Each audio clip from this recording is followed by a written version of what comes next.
really close up of a flower.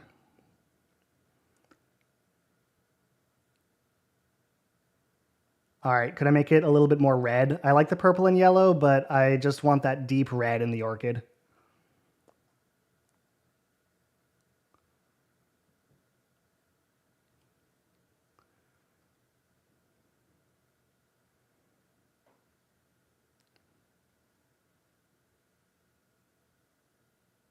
Variations are just a little bit slow. Could you also, could you start again, not a variation, a new draft, generate the orchid with deep red in it.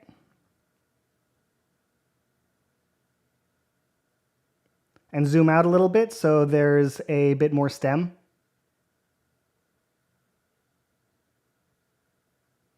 That's getting there. Could I have the background really be in a meadow so that we don't just see black?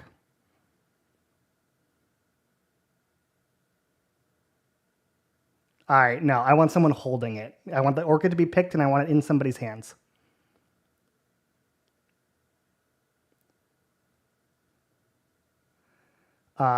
Between their fingers. Don't mention a whole hand. That's way too aggressive.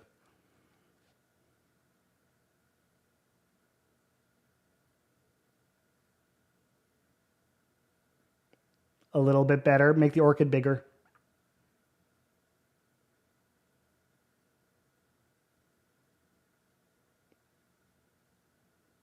All right, put a bee on it.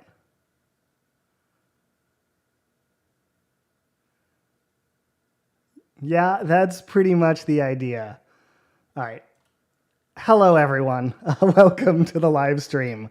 This is what Midjourney version 7 looks and feels like in this kind of draft mode. Obviously, I can say things like, enhance this one, and it should generate. Now, let me turn off voice mode while it does it. All right, here, let's generate another orchid with deep purple, not just deep red, and see if we can get that to happen and look really good. Let's generate another orchid with deep purple instead of deep red and get that to look really good, still between someone's fingers, close-up macro photography.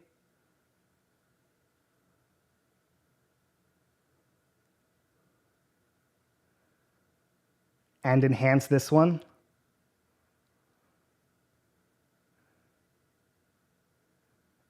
And this is where we're generating the kind of best high quality version of, or with the best high quality version of Midjourney version 7. Obviously, it takes longer than that 4-second generation that we were getting, which really feels like in real time, doesn't it?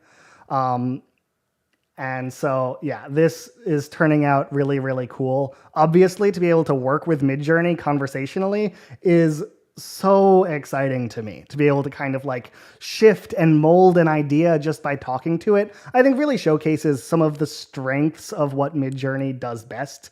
And what it does is it takes very simple ideas and can make them seem really, really cool. It's obviously not perfect, and if I sort of designed the kind of prompt writing interface, I think I would wish that it was a little bit more intricate in how it wrote prompts for Midjourney version 7 and got better, higher quality stuff. But it turns out really, really cool. I was playing a little bit. I have been traveling for most of the weekend, and I kind of just got back to my setup. I played around a little bit since it's come out on my laptop, but I'm excited to really get in and try things. Yeah, I do want to say hi to everyone in chat. Hi, Louisa. Hi, Jasmine. Bledrot. It's nice to see everyone, Louise. And 8 likes. I do really appreciate everyone who takes the time to hit the like button on the video. It helps more people find the live stream, and it means the world to me because it means that you're here, you're liking what you're seeing, and I can kind of gauge what's going on based on that. So I appreciate all of that, but today we are focusing on really figuring out how we can get the most out of version 7. And the draft mode is fun. It does feel a little bit like a gimmick because honestly, I think their language model isn't the most impressive thing in the world. It's fun to sort of brainstorm and try out an image and really get to enjoy the sort of creativity that Midjourney has. But I do think that I get better images with more complex prompts. These are mostly prompts out of my GPT as I'm kind of seeing the sort of high quality photography when you zoom in on one of these that can look really quite good. But it is really compelling how these images tend to work out, and it's been fun for me to play around with them, especially in sort of photoreal situations. It seems very, very cool. Doesn't that make you hungry? Delicious. But yeah, we're just gonna spend this stream trying things out, talking about it. If anyone has questions or prompt they want to see me try, I'm definitely open to sort of bringing those in. So just post it in the chat and we can kind of work on it from there. But I am so excited to finally have my hands on this. It's been way too long since we've had a Midjourney update that has been so high value as this, such a big change. Version 6.1 is cool and you can get a lot of cool things, but how easy it is to get like realistic fur texture of a tiger, photo of the hair strands. And it really seems like, and I'll turn off draft mode and generate that again. But like looking at the detail of this, Midjourney version 6.1 would never do such a good job on just how this hair and this fur looks. And this is draft mode. And when it's willing to spend a little bit more time and work a little bit harder, I think we're going to have a really, really compelling result. Look at that. Not only does the texture of the fur seem right, but also looks like it's really on a tiger, and the shape of the fur looks really, really cool. I do want to try. I've mostly stayed in the photorealistic side of things so far while I've been testing, and I do want to try kind of painted styles and 2D vector styles, and to see how well it does with some of those things. Let's sort of do... I like testing with a very, very simple prompt first, sort of impressionist painting of a mossy hillside with 2 rocks. Obviously, last stream we did was on 4.0, the kind of ChatGPT's, OpenAI's new model, and it is a much smarter model than this. I think that following prompts is not going to be Midjourney's strength in this moment, but kind of getting the very beautiful and the very good-looking answer can be very cool. Can it do layouts or flat lays with something that it struggled with before? Oh, that was something it struggled with before. Layouts of what? I'm not really sure what you mean. Like layouts of a flyer or something like that? I'm not sure exactly what you're thinking, but happy to test anything like that. I want to sort of take this idea to ChatGPT and just have it write a little bit more detailed prompt for something like this. Try a playground. Yeah, I think it's probably going to do some pretty impressive things with the playground. Let's try in draft mode just to sort of see how nice it is. Can we do a photo of a playground?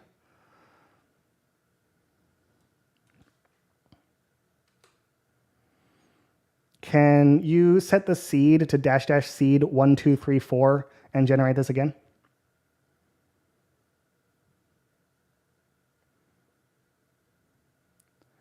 All right, keep the seed, but make the photo be closer up to some of the equipment on the playground.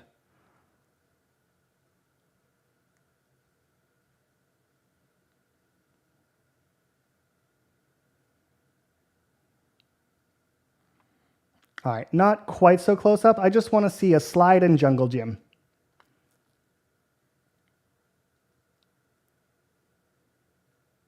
And make the aspect ratio 16:9.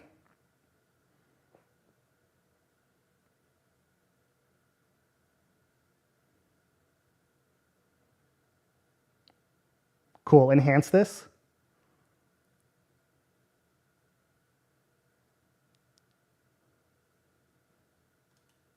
Yeah, that's the idea.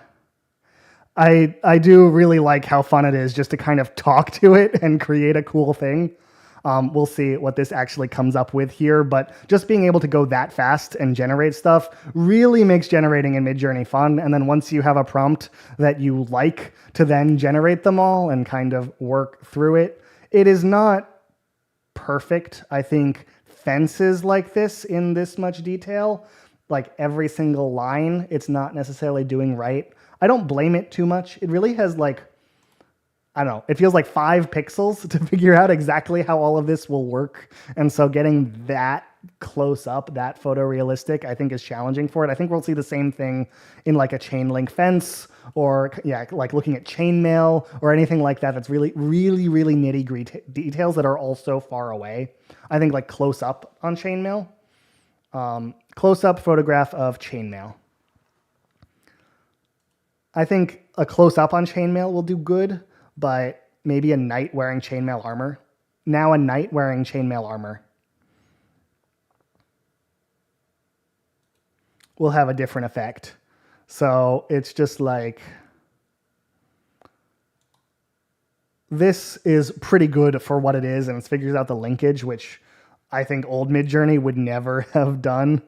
But as you start getting to here, you can sort of see it gets gnarly. There's a little chaos in how the chainmail is like linking together as you get a little bit farther away. Obviously, this is draft mode, so if we enhance this, we might get a little bit better.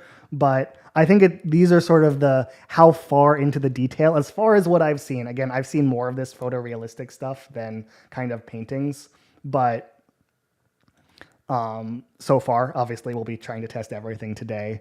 But I am imagining that even chainmail here, it's going to be kind of like rugged and chaotic instead of sort of the nice loops and chains that will be sort of what we want to have looking for. He does look cool. And honestly, these are all really cool images.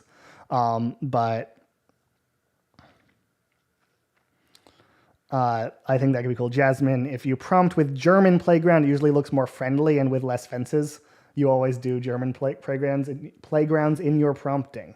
All right, let's try that with the prompt that we had a second ago. So I'll take this and I'll do a photo of a German playground.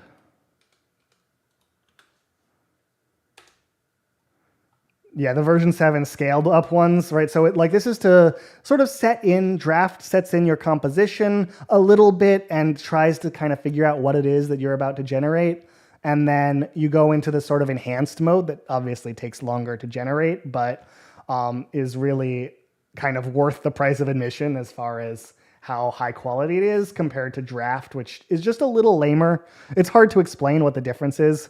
Been waiting on your take. Let's go. Yeah, nice to see you. Yeah, I've been traveling all weekend and I got to play around with it a little bit, but I'm excited to really get my hands on it and get my hands dirty with it and really try to like test everything out. I did want to try an impressionist painting sort of style, and let's sort of grab the prompt from my GPT to sort of have something that's a little bit more detailed here.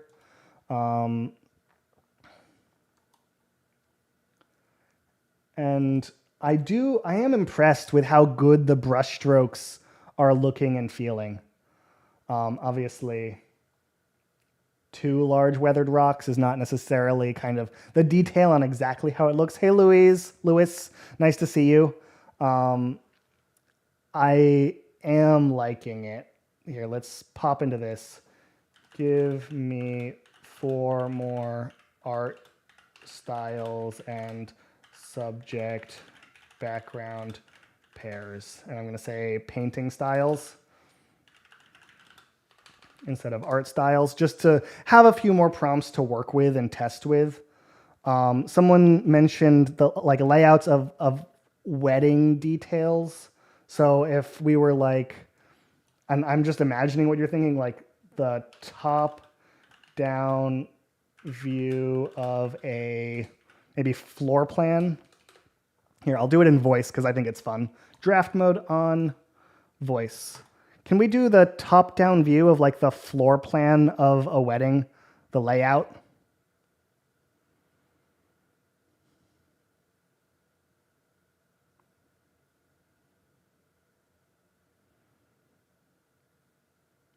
Cool. Could you zoom out even more so there's not just the like where you're eating, but also where people are getting married. So I want to see the arches, all the seats, and the tables where people are eating.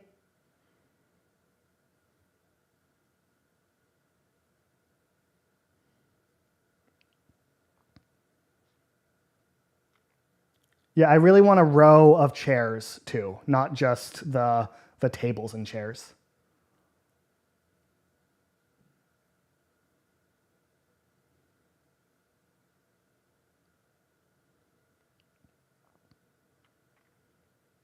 All right, let's enhance this one.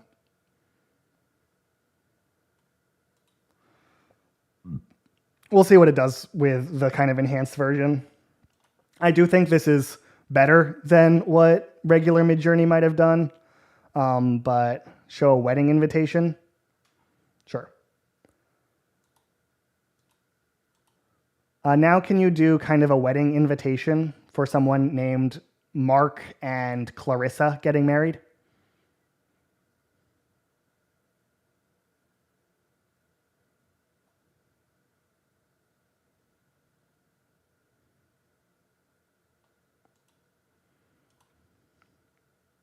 So it's not going to be great at typing, obviously. This is more the sort of artistic layout of this, but kind of gives you the idea. Looking pretty cool. I do want to hop in, see some more painting styles now that ChatGPT gave me some. And we will generate these.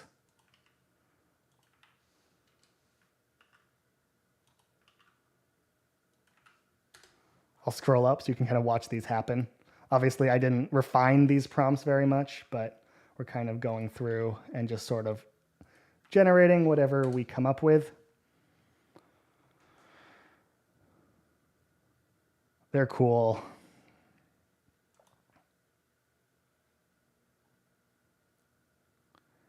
What I've found in sort of the older version of Midjourney, and we can kind of try some of these prompts. Let's turn off draft mode and generate each of these again because I think they're cool. Which one did I miss, by the way? Baroque style, watercolor, surrealist, and cubist. There we go. What about jewelry designing? Let's absolutely try that. Let's see. Get macro photography of different jewelry designs. And I'm going to do my kind of classic under colored lights. Product photographs. And we'll have Midjourney, or we'll have ChatGPT come up with these two.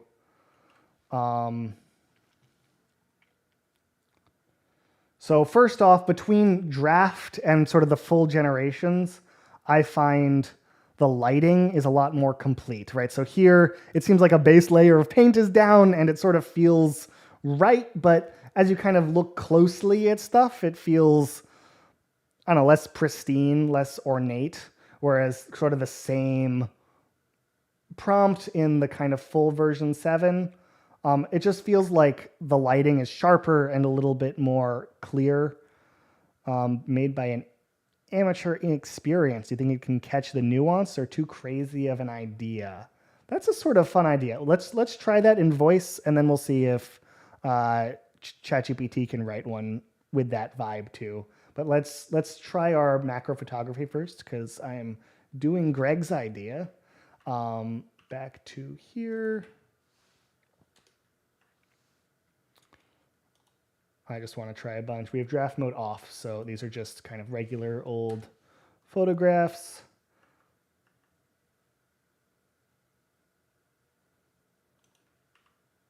Can it colorize black and white coloring book style illustrations? Probably under edit and retexture. We could probably do something like that. I don't know. I think kind of for colorizing, without messing with the coloring book, it might not be perfect until you sort of like actually take that line work and leave everything else transparent and let it kind of fill it out, but I think I'm mostly focused on sort of what that one-off generation is going to be today. I think we'll definitely get into kind of what can be done in the editor. Obviously, I'm excited about character reference coming out and object reference coming out, but not this week. We'll see when it does come out, but until then, we kind of have to deal with what we have. Let's see. So this one, we asked for a silver pendant shaped like a swirling vine. And it's definitely like silver based and has sort of that swirling vine energy. And they feel like really intricate and interesting designs. This doesn't look possible. Maybe there's like something tiny in here, but yeah, it would be an interesting thing to try. I think today I really want to focus on like, what can the model do? Does it work with image to image? So they have an image reference, right? So you can sort of use something as an image prompt and it can do something. And I think, and I haven't really tried this, but you can have version 7 on in the full image editor. And this is sort of what I was thinking about is like, okay, now make this a coloring book style black line art on a white page.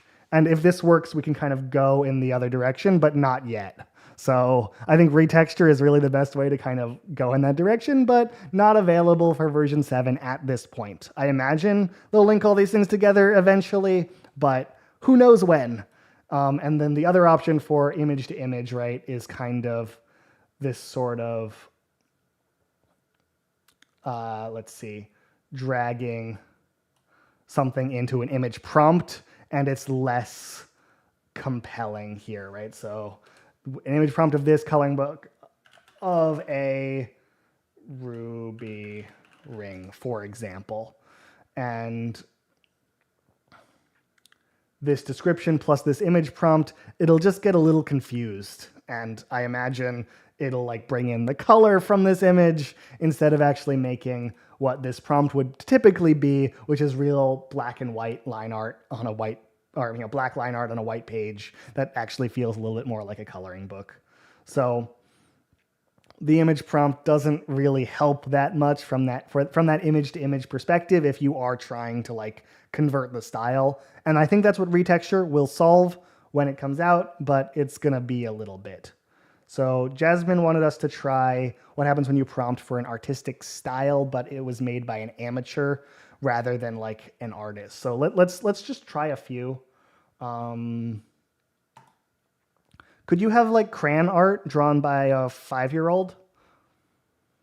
Oh, I need to turn on my microphone. Could you draw some like crayon art drawn by a 5-year-old? Maybe of like a family and the sun in the corner?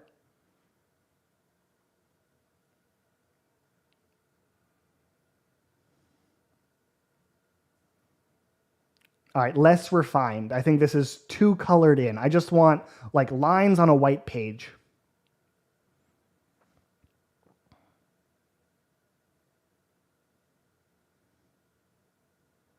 Even simpler. They're not really that great at drawing people yet. They don't really understand the concept of stick figures even.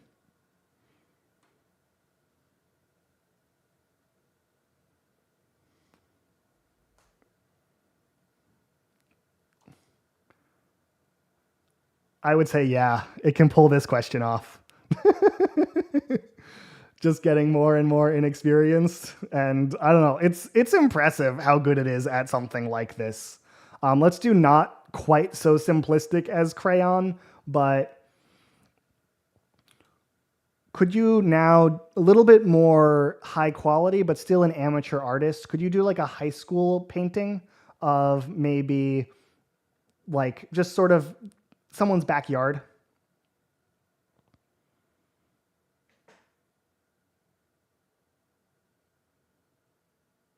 Could you make it a little incomplete? So there's sort of white fading into places where it's not fully drawn yet.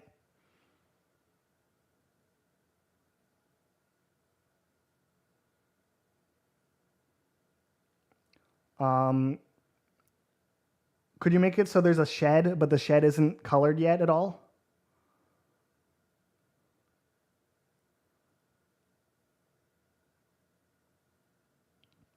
And maybe now put a signature on it. Just someone's name Josh, but like write Josh in just really normal printed letters. Like it's not cursive at all. It's just kind of like, oh, they wrote their name on the paper so that they knew who it was, like he's turning in an assignment.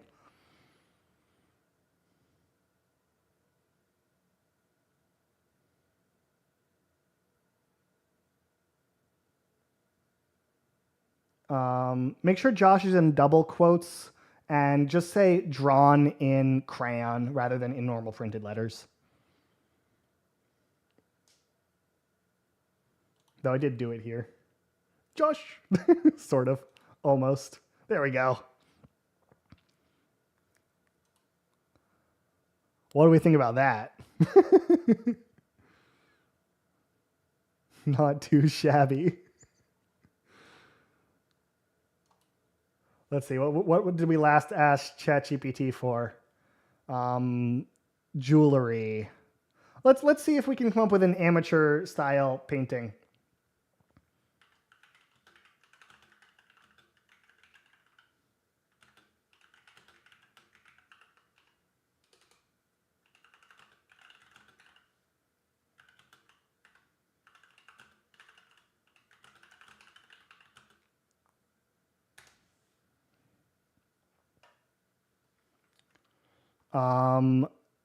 Lewis has a fun idea. Have you tried prompting for a 3D pop-up book of some fantasy place? So let's do it like this. Can we do a photo of a 3D pop-up book open showing a fantasy castle and cool effects showing the hills in the distance and the light of the scene?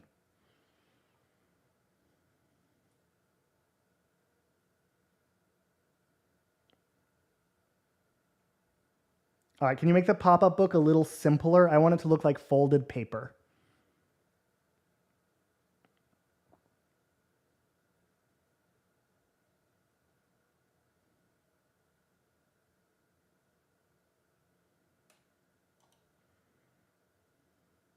Can we enhance this one that I opened in the top left?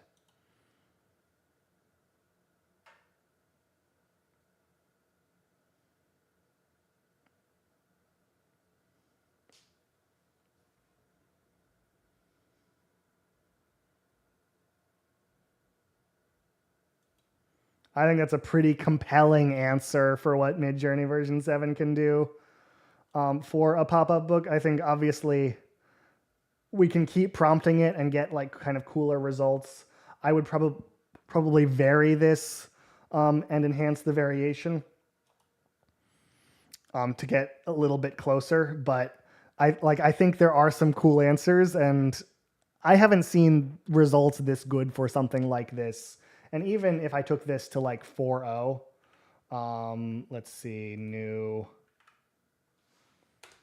I'm curious what 4.0 does with something like this. We'll kind of try this prompt over there.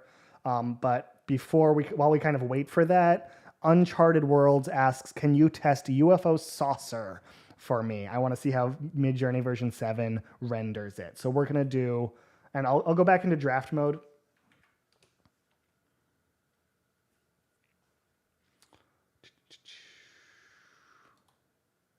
Could you do like found footage screenshots of a UFO in the woods at night?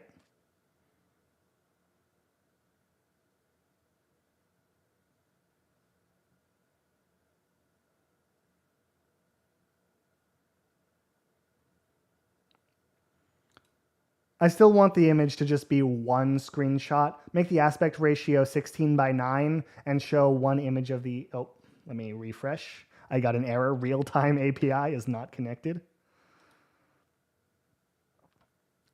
Could you generate a found footage photo in a 16:9 aspect ratio that shows a UFO in a forest at night?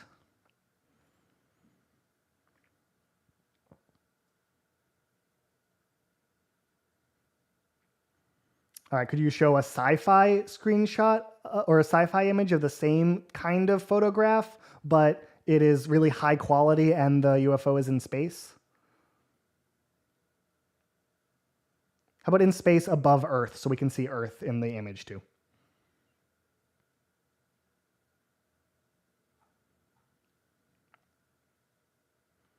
This is a cool UFO. I like the one with the blue light and then the ring of little blue dots kind of around the edge of that. Could we do the same sort of scene back in the forest in that sort of gritty found footage style and try to have the UFO be designed the same way as this one?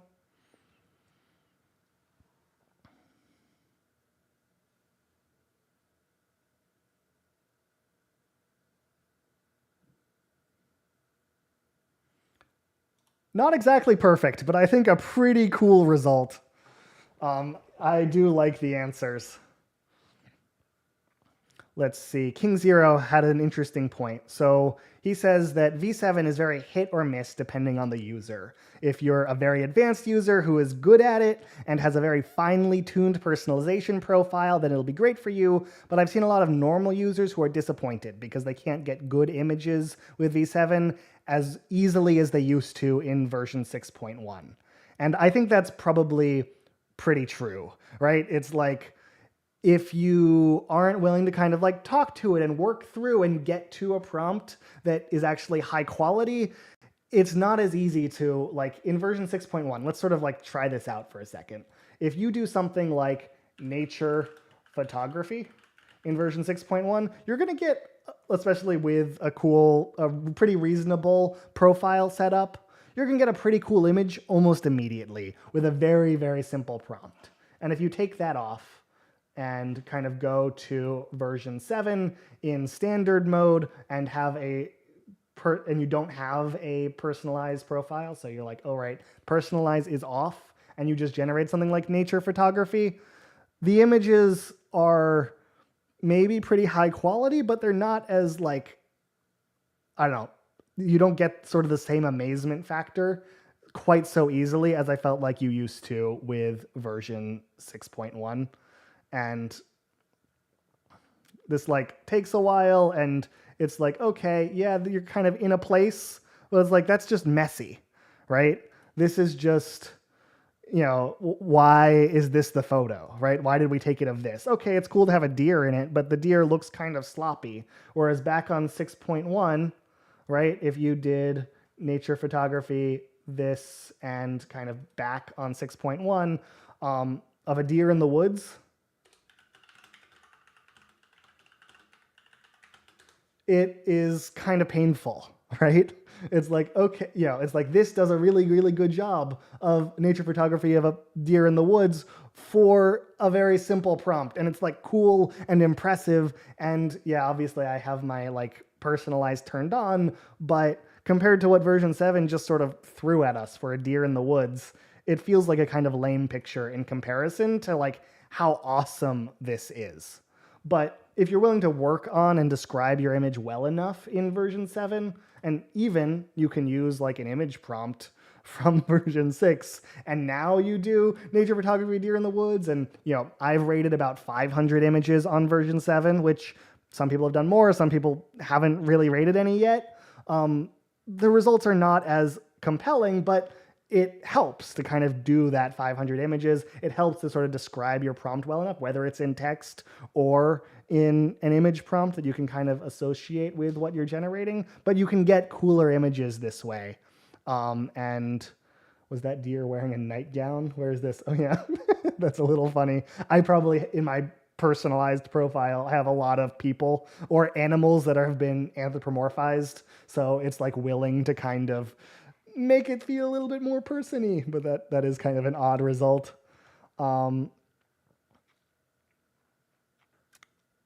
Lewis says each art model has its own strengths and weaknesses. The old standard diffusion XL for certain images, the current model does just as well. Yeah, that's sort of the thing that we see is like, yeah, we can get some, these feel like really realistic images of deer, and we got it to be a more compelling image of a deer by really locking it in with an image prompt and with an actual prompt and with a personalized profile, that it can be pretty compelling compared to sort of the lame one that, yeah, it's a deer in the woods and the woods are cool and it's a high quality image, but it doesn't have that sort of aesthetic that excites people about Midjourney most of the time. And so kind of doing that work to level it up does, I think, help a lot. Did we have something generating in here? Aha. We had something coming out of 4.0. We had a pop-up book out of here. And that's a really like high quality answer. I sort of want to try this as an image prompt now that we have it.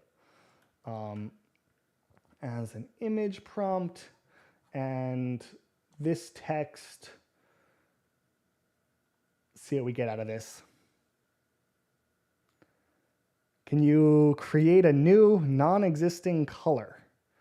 I think the answer to that one is probably not, right? Like images have a certain color space, right? You have like RGB from 0 to 255, red from 0 to 255, blue from 2 to 255. Like it'll try something.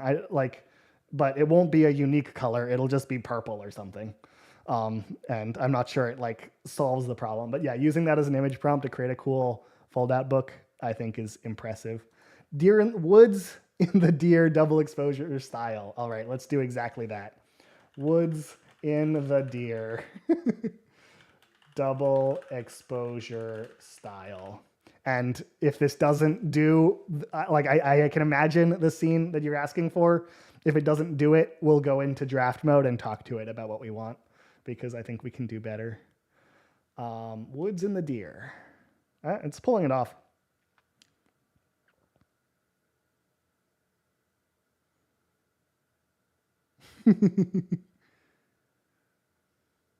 There we go. Woods in the deer.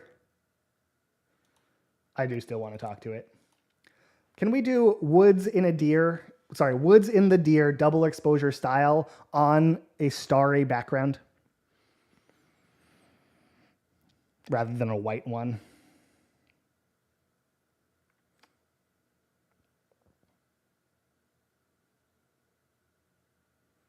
I want the background of the scene to be stars, and I want the deer to be the forefront of the scene and be a lighter color. And then inside the deer, I would like trees in this sort of double exposure style, but I want a little bit more content in the image.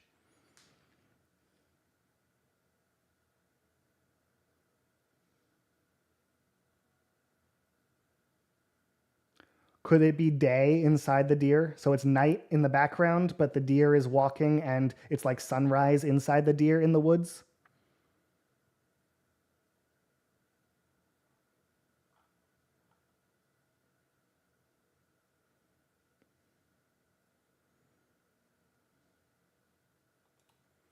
It's complex. I think that it's challenging to sort of, I think it's not that good at writing prompts in this sort of draft mode, which is annoying, but it is mostly able to work your way up to what you're doing and get close. I'm going to kind of describe this to ChatGPT and see if we can do a little better. Back to this guy. Yeah.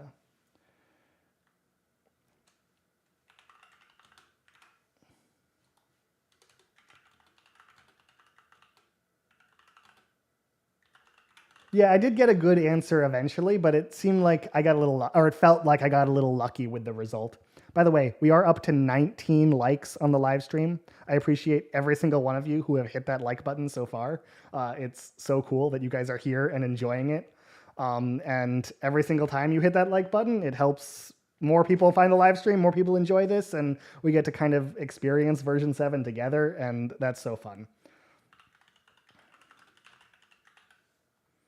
So I'm asking ChatGPT to write a prompt for me for more double exposure styles and a more specific prompt for this one.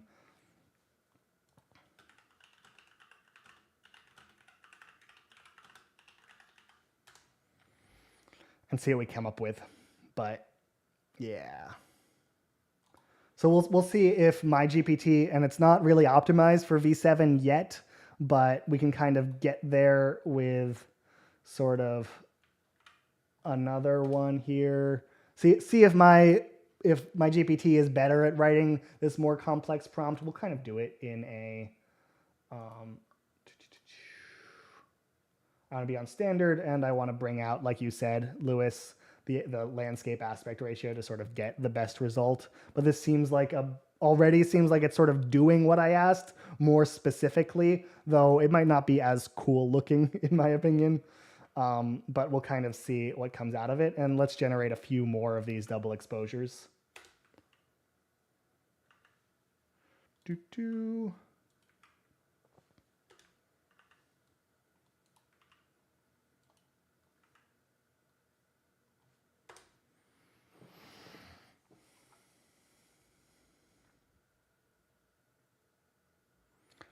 you do a draft speaking one where you describe the feeling of a texture, like a sweater that's slightly scratchy or a wooden handrail that's smooth over time, but only in one area? Ooh, that sounds sort of fun. Can you show the 4 seasons of a year within the deer? Here, we'll ask ChatGPT to write that up for me while I do the other idea here. ChatGPT.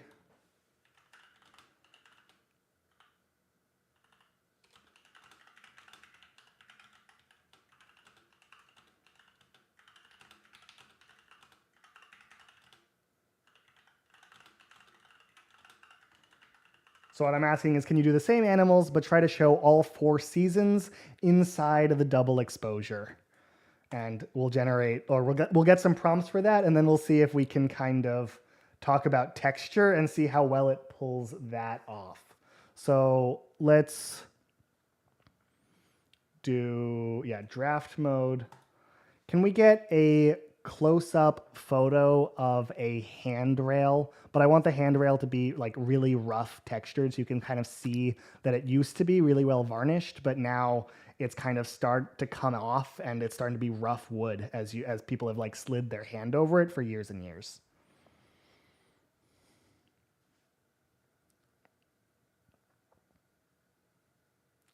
So I want there to be varnish on one side and varnish on the other, but only in the middle is it totally roughened so that you kind of have this transition effect on the railing.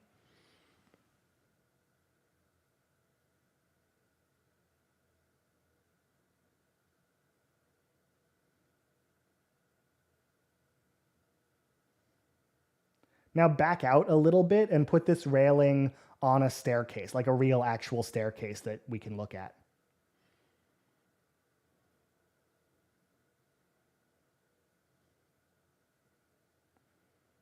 Yeah, let's put it on the side. So we're looking up a staircase to a hallway, but we're at the railing on the wall. And we'll like mention some wainscoting on the wall so we can really focus on it.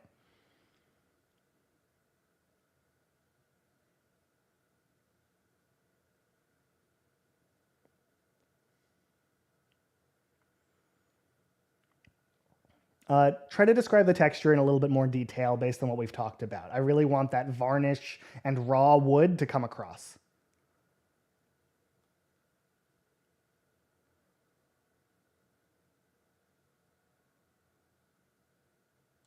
Yeah, it's a little challenging for it. I think in a similar way that like GPT-4o is going to be good at is like, hey, we're talking about kind of the finer detail of a very specific part of the image. And as we kind of move out and put it into like the larger context of the texture in a situation, it sort of loses what I had talked about before. It's a little interesting though. Thanks for the idea. So yeah, we had something coming in ChatGPT. Lewis says, I really like the direction you took the woods and the deer double exposure theme. The sunlight inside the deer was cool. Yeah, I have fun with double exposure. It's one of the first like prompt hacks I ever tried in Midjourney. It was like someone was like, oh, how cool is it when you do this? And it's I think I did a double exposure of a skull with like flowers growing out of it. So it was kind of that cognitive dissonance. I don't know, that side-by-side juxtaposition of like life and death in one image, and I just thought it was the coolest thing ever at the time. And so I've every time a new version comes out, I do like to play with them. So we have a few more coming up here because I just think they're fun. Someone suggested trying to get all 4 seasons into the deer.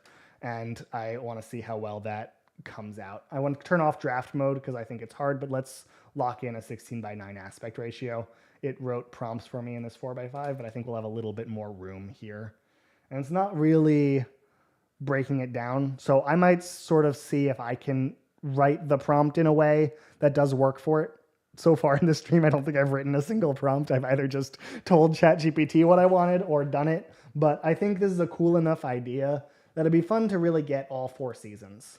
So I can keep a little bit of this double exposure artwork featuring a deer. Inside the deer is a split panel of 4 images. Each split represents a season.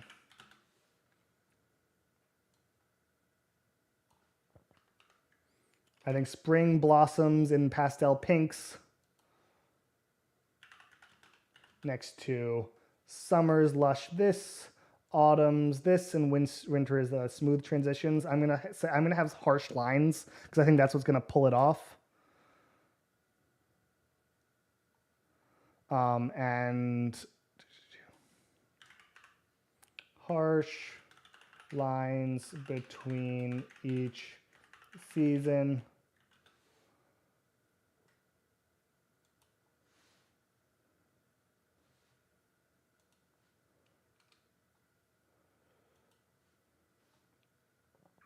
A graceful deer against a starry night background. I think we'll mostly solve some of these things and kind of get this figured out. But yeah, these are turning cool. It just, I'm not seeing the transition to all the seasons, and I would love to see each one.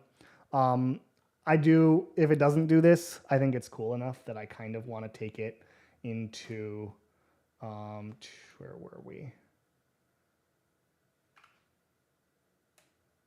There we go. Let's take it into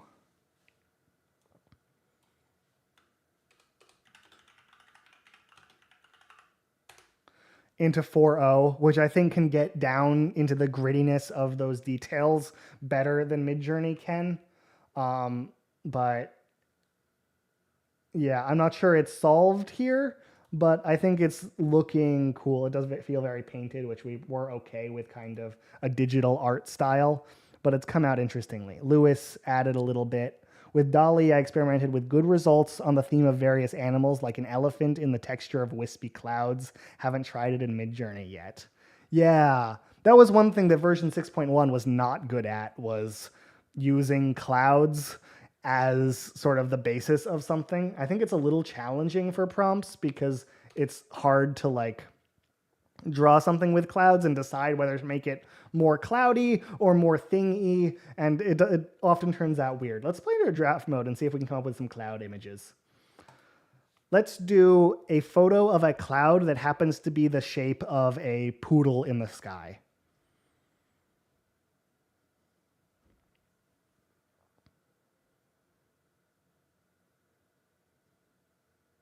Could you make it not quite so perfect? Actually, this one's pretty good in the bottom left, but I want it to really feel like a cloud, and the poodleness of it is more subtle than this.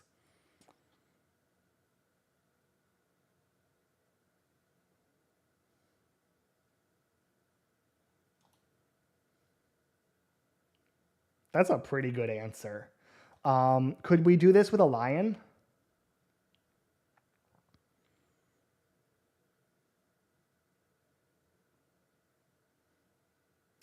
Okay, so we need to be a little careful because the lion would never have kind of like a real mouth and nose like this that are black. So keep everything in a cloud texture and see if you can get the same lion effect to figure itself out.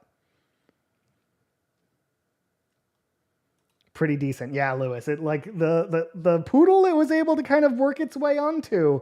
Like I think this is probably too much, but it's not adding eyes to these. But it did do it to the lion, right? So I think like dog poodle is a very like cloud-like shape.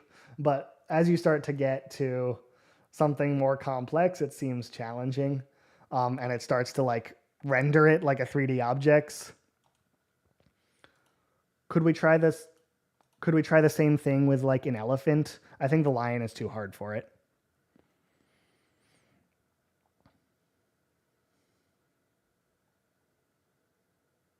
Call the elephant poofy and wispy to really give that cloud effect.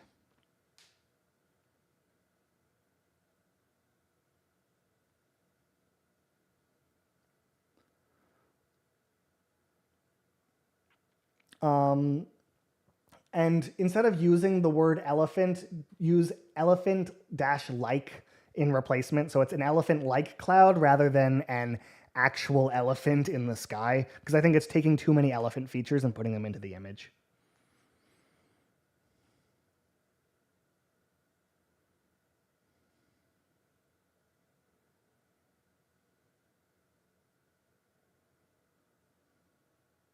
And mention resembling. So bring back kind of those subtle words that we talked about for the clouds. So I think we said subtle cloud resembling a. Let's pull that back in for this elephant.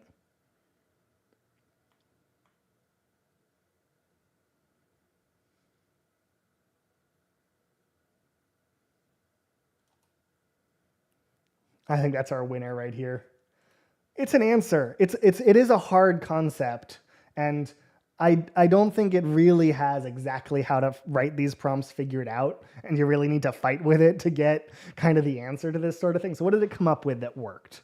Right, photo, subtle cloud resembling an elephant-like shape, poofy and wispy, fluffy and natural, no distinct facial features, right? So this should be like a negative prompt. Not that version 7 supports those yet, I don't think.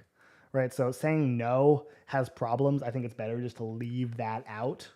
I'm curious if dash dash no works. They said multi-prompt doesn't work yet, so I imagine it won't, but they might allow no. Oh, no did do something. It was not better. But yeah, negative sentiment doesn't work too well. A falling raindrop will reflect the upcoming jungle.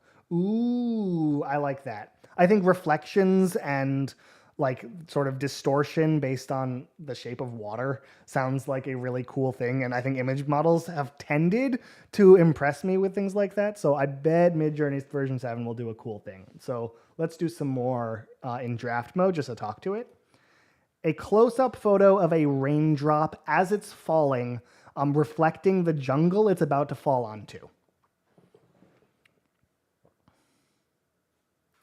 See what this gets us.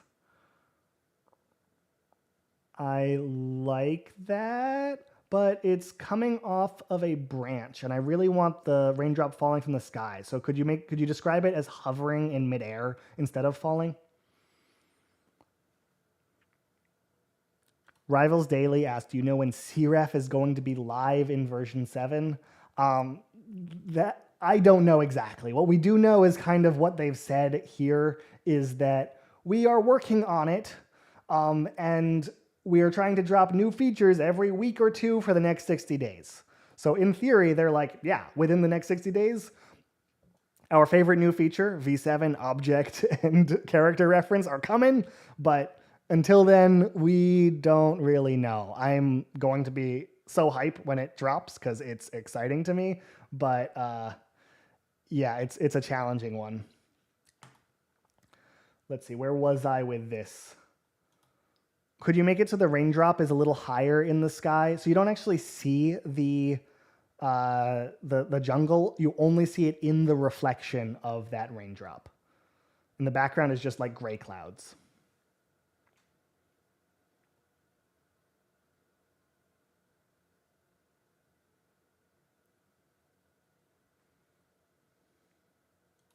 Yeah, not that long, but still, I just want it. I want to get my hands on it. I want to play with it, and I want to like actually be able to, I think CREF and object reference and are some of the critical things. That's a good point, Lewis, is that a landscape mode for a raindrop is not going to work great.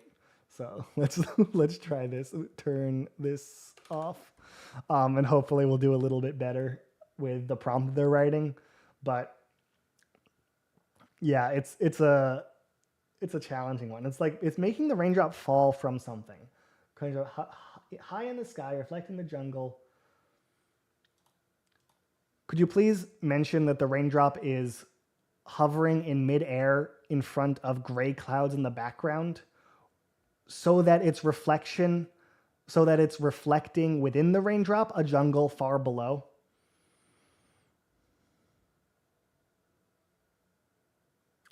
And could you please do this in a 2:3 aspect ratio?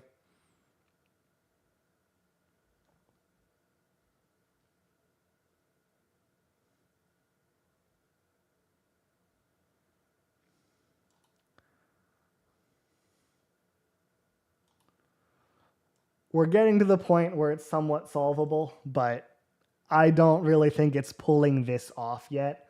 Again, it's probably the sort of thing, and I let this be for a little while. It came up with sort of, hey, how do we have all 4 seasons inside of a deer? But it's something that like GPT 4.0 is going to have a better job coming up with something. Superimposed over blurred gray clouds in the backdrop. Happy to try that. I need to come over here. Can you still see? And we'll kind of put this here in the editor, and we'll also just grab this prompt and generate this again. Turn off the microphone because I don't need it to do too much while it's trying to pull this off. But yeah, that was a helpful phrase, Lewis. That worked very well.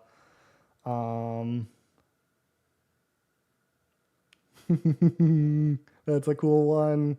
I like that the palm tree is visible. I'm not sure a palm tree is really jungle to the degree that we want it to be, but it's a cool image.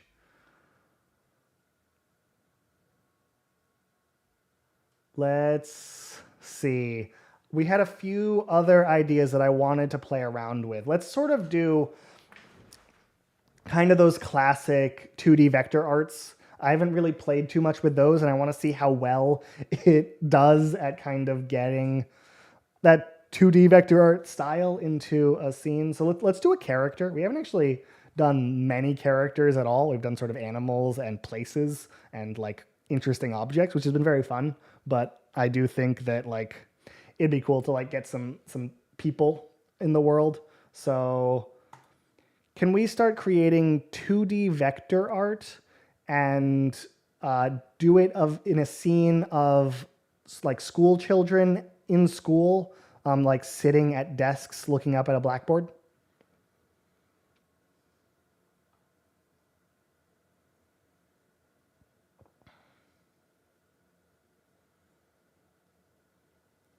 Maybe not quite so many kids. Just do 3 or 4.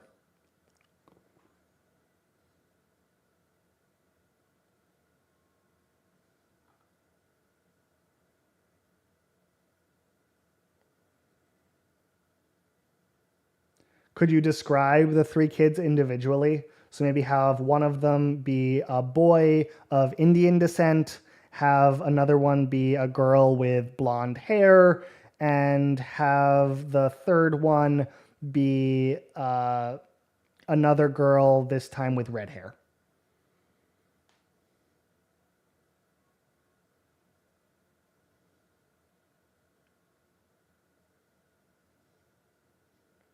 Starts to lose focus, but is able to kind of answer these. I just like lose their feet, or something weird happens as you start describing more. And I think that comes down to how it has trouble with the prompts themselves.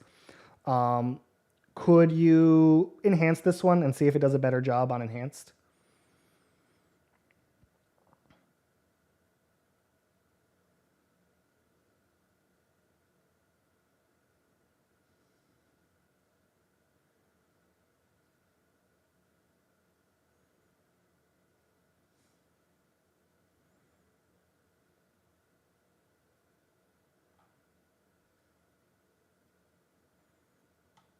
It's significantly better, but we kind of lose the vector art. It looks very hand drawn. Oh, Need to refresh every time real-time API is not connected. Yeah, these are good, but we kind of lose the vector art style. This looks very hand-drawn, or like is giving that impression. Could you describe the vector art back in draft mode with a little bit more detail? Talk about minimalistic shapes and how they make up the people.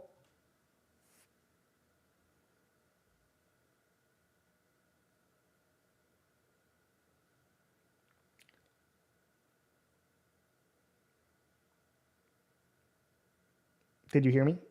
Could you try to generate that with more description of how the vector art looks in draft mode?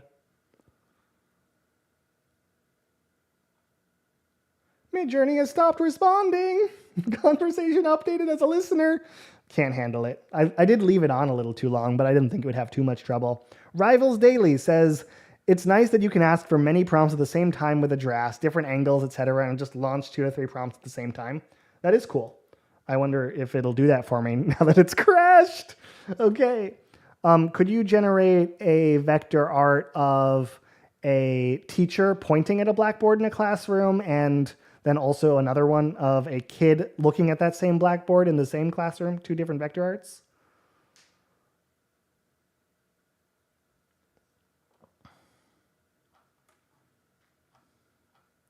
Could you come up with 4 more ideas for vector art in a similar style?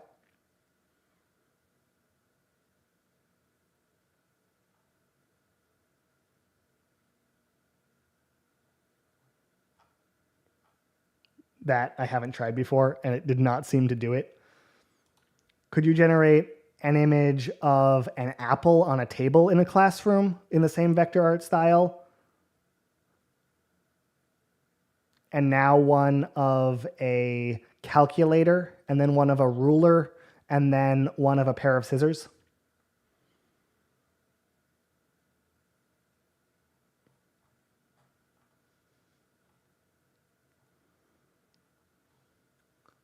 So we get there in the end. It seems like it's able to kind of talk about or show off different things. The scissors suck, by the way.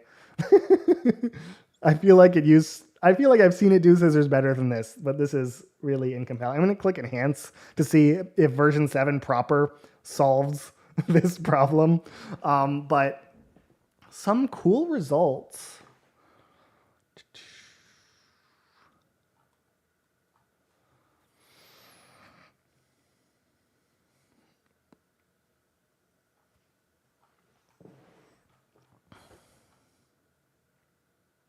I think it probably aired out because I talked to it too much. I also talked to you guys while I was talking to it, so I went back and forth, and I wasn't always saying things that it could convert into images, which might cause problems sometimes. The joys of live streaming while you try to do this doesn't always work out so well, but it's cool that you're able to talk to it, and I find a lot more fun. So that's sort of vector art. Unless somebody has an idea of what might be challenging for it, we can sort of try a few more in this sort of style.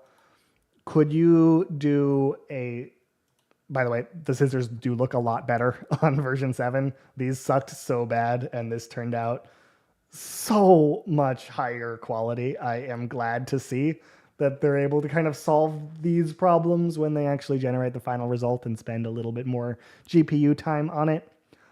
Before we do move on, I want to generate some infographics and some kind of like website UI designs, because I think that it's cool to sort of see what it comes up with for those kinds of things. But I do want to just say thank you guys so much for being here, and so thank you so much for liking the video or the stream.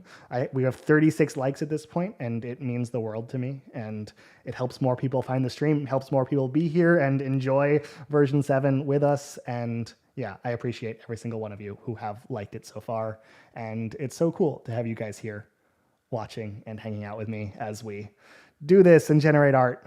This is so much fun. All right. Infographics, website UI. Let's do it. Could you come up with an infographic about the water cycle?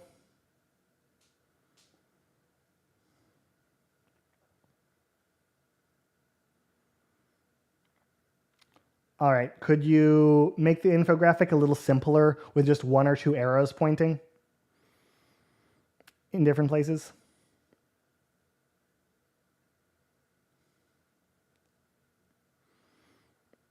Obviously, ChatGPT would do, and 4.0 will do a much better job at things like this. But it's cool that it's able to kind of like come up with something quickly. And what I'm really looking for here, right? It's not kind of smart with how it designs the world, but I am looking at how coherent things like arrows are. And obviously, draft mode is not perfect. But I do just kind of want to generate one of these in sort of this enhanced mode to sort of see what comes out of it, because I think real version 7, we may see that these like lines and concepts are well integrated into like a cohesive thing, whereas that wasn't really true in draft mode. And it's kind of cool to see all this coming together that way. And actually, it looks so different here. They say that draft mode and the kind of final design are supposed to be pretty faithful from one to another, but these do look very, very different. The arrows, this is some of the better arrows I've seen Midjourney draw, but it's kind of hard to kind of get this stuff to come out well. Obviously, like text will never be good at this resolution and what it's trying to do. 4.0 is the place to kind of generate those, but I do like the aesthetic and the design of this.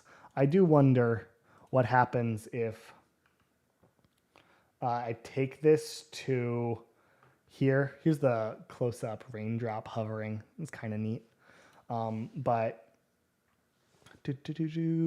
I want to take this to 4.0, paste that image, and say, I like the layout of this infographic about the water cycle. I think it is very eye-catching, but obviously it's nonsense and AI generated. Can you keep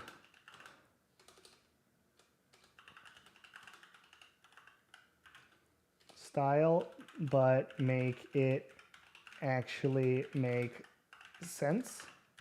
Keep the style and layout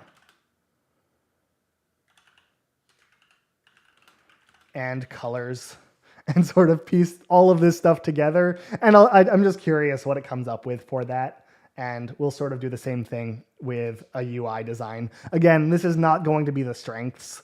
We sort of got to this point where it's doing good things to a lot of different prompts, and eventually you will fall into kind of where it falls apart. And compared to 4.0, obviously Midjourney is not smart. This is still a diffusion model, whereas 4.0 is very much kind of agentic, right? We have essentially an agent working on different parts of the image over and over and over again, working down the image like a printer is how they visualize it, and saying, hey, what belongs here, what belongs here, what belongs here. And Midjourney is kind of a one-off diffusion. And so it's never going to kind of get this right, but it's cool to sort of see what it comes up with, because I don't know, it helps keep things together what I'm trying to say is it helps understand what Midjourney is able to do really well, and it helps you understand like kind of where it falls apart a little bit and why it is going to hit these problems, and we can figure out when to sort of use the results in cool ways. And I am curious kind of what this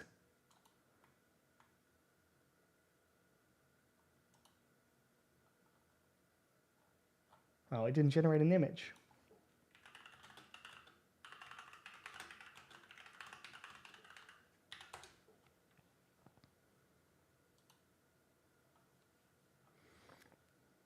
Fighting with it. But yeah. Could you come up with a UI design for a website that sells umbrellas? Sorry, water cycles in my head.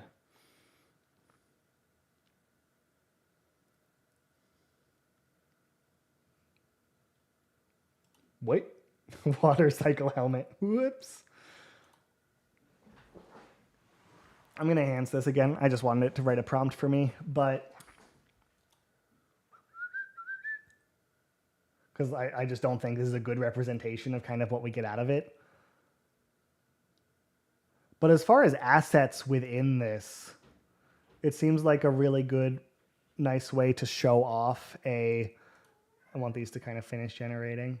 Yeah, as far as assets within this, it's like, okay, you kind of have a layout that works for, here is an umbrella of a certain style, and here's how we talk about it, and here's where we put text, here's where we put either links to other things or maybe reviews, and you can sort of imagine taking this and turning this into a real like website layout and have it be kind of a compelling set of images.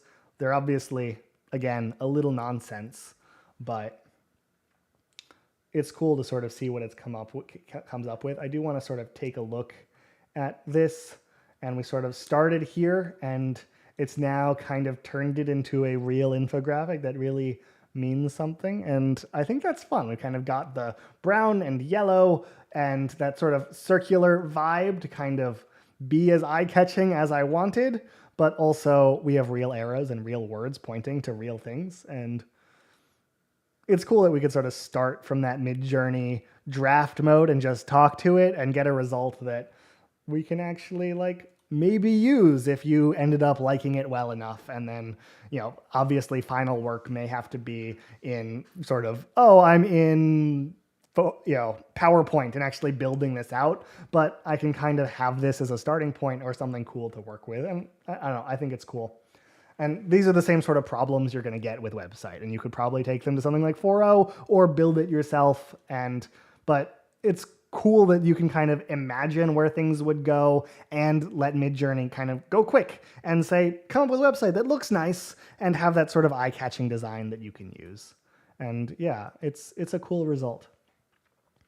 I do want to hop back over into wherever this was, and let's see if we can come back to some of those painting styles.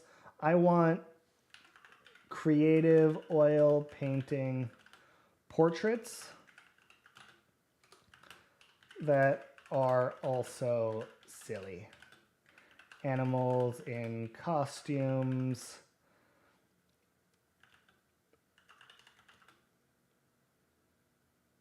People in funny hats. Whatever creative ideas you can come up with. And we'll see what the result is.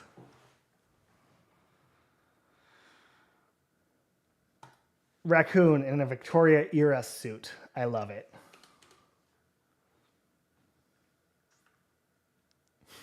Bulldog wearing tutu and ballet slippers.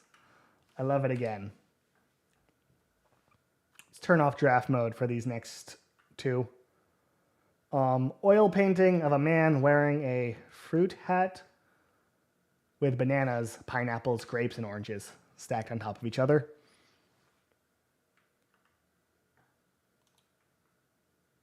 Oh. And regal cat dressed as a king in these sort of painted styles that have come off really well. I do want to just go ahead and enhance these, so we've kind of gone from the draft mode to the real complete image that we've come up with. I'm not sure how surreal it's decided to create these images, but I do find myself constantly impressed by kind of the paint texture that it's come up with here, that you can kind of really see essentially like brushstrokes and vibes, and can kind of create the next stage of something another. But yeah, these are coming out fairly well. CY Not Interested asks, are the Midjourney creations meant to be used in another program like Canva or Photoshop to actually create a full, complete product? Yeah, that's an interesting kind of way to talk about it. I think that often that's true, right? Is sometimes you can take something out of Midjourney and just use it, but in general, if you want something like a website, or even if you're, I make videos, right? As like, hey, I make a video and this is kind of how things come out. And I would sort of convert what I've created into an asset. So, like maybe this, instead of being my raccoon painting, I can get this cut out in Photoshop and put a little white border on it, and it looks a little bit more like a sticker that can show up like, oh, it flies into the video, and then it sort of like talks and shakes around and does something, and you can kind of animate the asset more than you animate the image itself. I don't think many people are just like taking a Midjourney image and then selling it as a painting, and then like, oh, I have a store full of Midjourney image paintings. That's not really kind of the vibe people use. I think they use it as a means to an end, either to inspire them to create the thing that they actually want to create, right? So like these UI designs are ideas for a color palette and layout of a website that could work a certain way. But if you were actually trying to sell umbrellas, I don't think you would use these pictures of umbrellas. You'd hopefully actually have umbrellas that you could take pictures of. So he's like, okay, I need some that are sort of straight on and some that are like this. And you can use this as inspiration to actually design a website in your own way. I don't have like exactly the answer for every product in existence, right? It gets a little complicated where, oh, I'm writing a storybook. How do I get consistent characters on every page of the story and things like that? But things like a website or book cover, yeah, I think one could use an image straight as a book cover if this happens to really represent your book, but you would probably still take it and do your typography in another program, whether it's Photoshop or anything like that. But yeah, I think that's kind of my answer to your question. And yeah, it's an interesting thing because, depending on what it is you're making or trying to sell or come up with, lots of options. I'm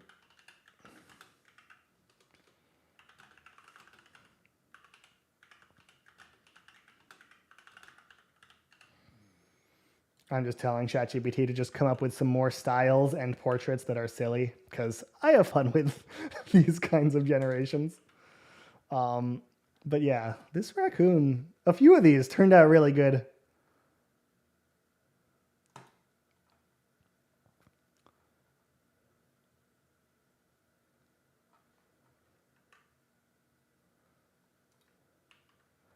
Goat in a superhero costume. Penguin pirate.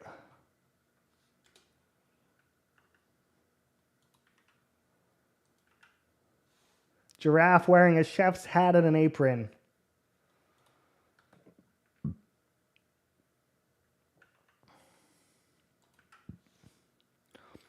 Walrus jazz musician.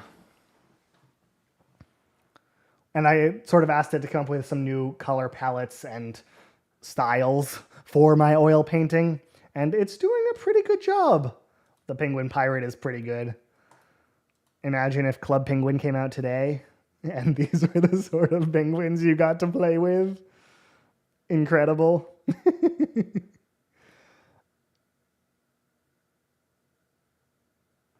I do like a giraffe chef too. And this is a more delicate style here.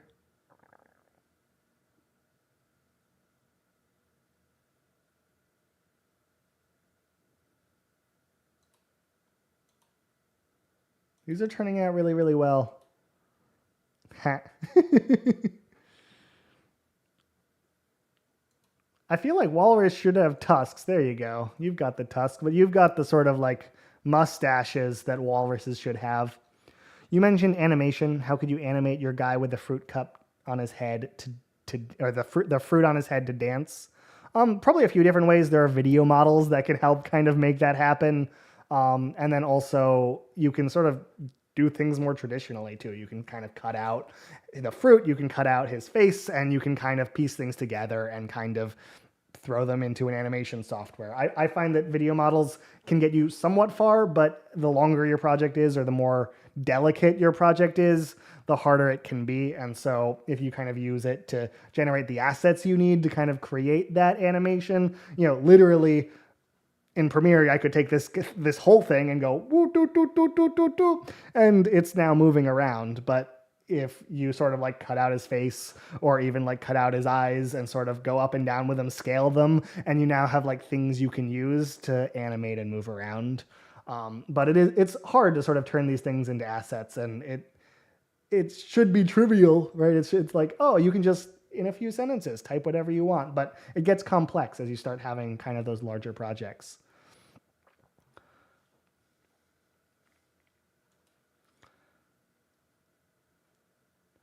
Can we do a photo of a walrus who's also a jazz musician? Like really high quality photograph? Can we do a photo of a walrus who's a jazz musician? Like a really high quality photograph of one playing the saxophone?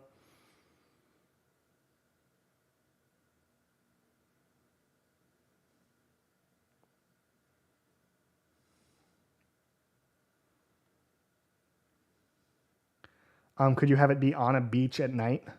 So instead of in a jazz club, he's playing jazz to other animals instead of to people.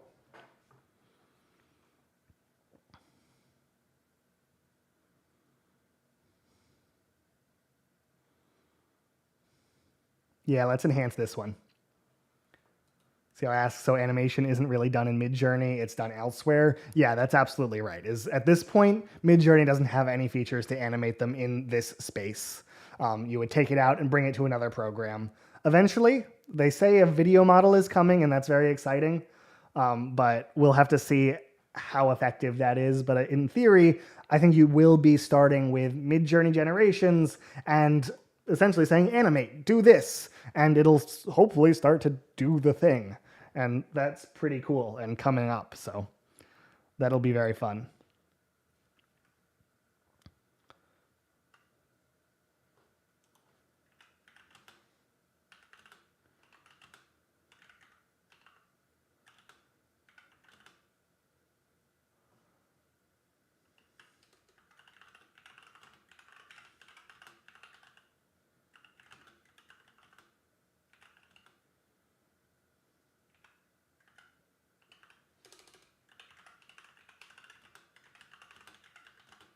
I'm asking ChatGPT to come up with some more creative mediums for these portraits, and we'll kind of keep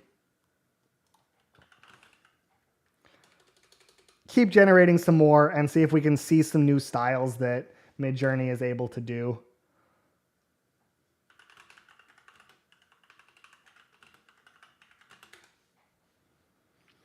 And so I like, hey, here we'll do pastel. I also want like construction paper laid out. And then I'm hoping ChatGPT will come up with some that are fun and interesting for us. The pastel Joker parrot. Royal court jester. The construction paper does turn out really good. And see why you could imagine how with something like this, it'd be a little bit easier to cut things out into assets and turn it into an animation, right? You could say, hey, this is the magnifying glass. This is sort of the top of the head. And you could kind of rig this to piece things together. Ethereal, hey, not so much yet. I mean, I have tried, but version 7 doesn't have character reference yet. So we really have to kind of fake it.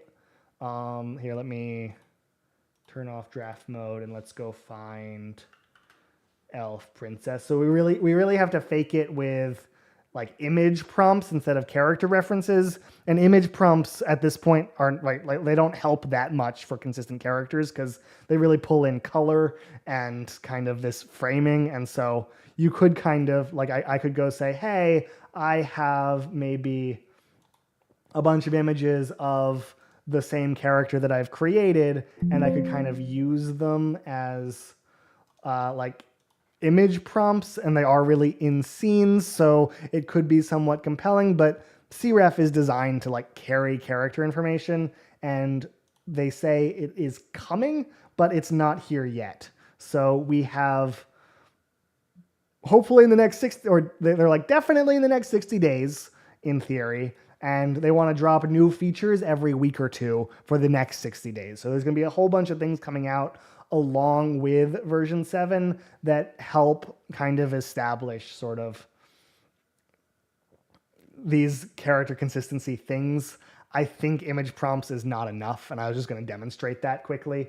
I sort of showed you one where I had a white background on my character, but we can sort of see the same thing with, like, you have a single character in scenes, and you can drag these three, and these are the three that I just downloaded, and you can use them as image prompts, but we don't have character references yet on version 7, so we're a little bit stuck saying, hey, a merchant girl with red hair in a Pixar animation style wearing green robes and a white blouse